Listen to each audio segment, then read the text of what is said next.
Hello, welcome to Algebra. We're going to switch gears a little bit. We're going to talk about what we call the discriminant and roots of a quadratic.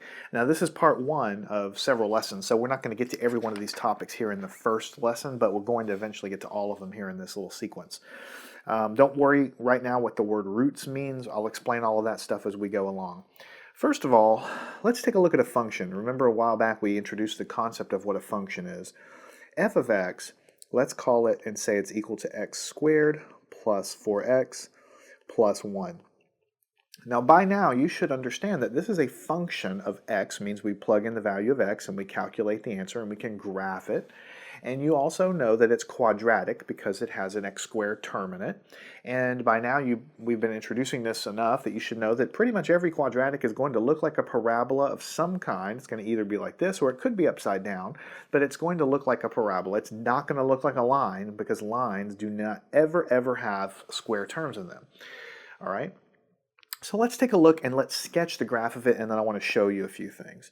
And I'm just going to do a general sketch. I'm not looking for accuracy here. I'm just looking to kind of give you an idea of what this looks like. So this is x, and this is f of x. Usually, you know, in the past you call it the y-axis, but since we're talking more about function notation, then this will be, instead of calling it y, we'll call it f of x, the function of x, which is basically the same thing.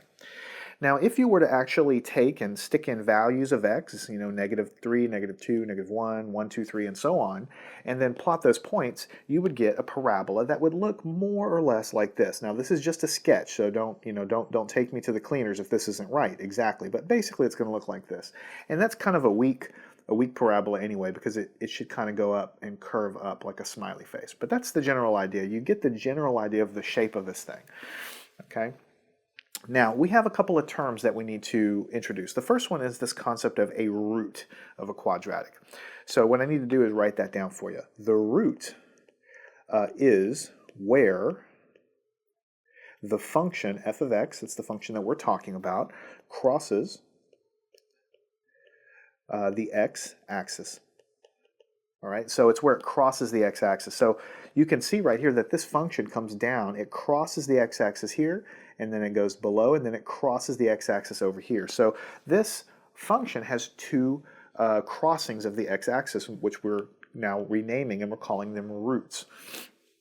If you want to think about this as being the ground, you know, like the soil or something, and then this is like a plant growing out of it or something, this would be where the roots are, right? Right here where it crosses and goes into the ground. If that helps you remember it, great. If you don't like that, don't worry about it. It's just an idea, just something to help you.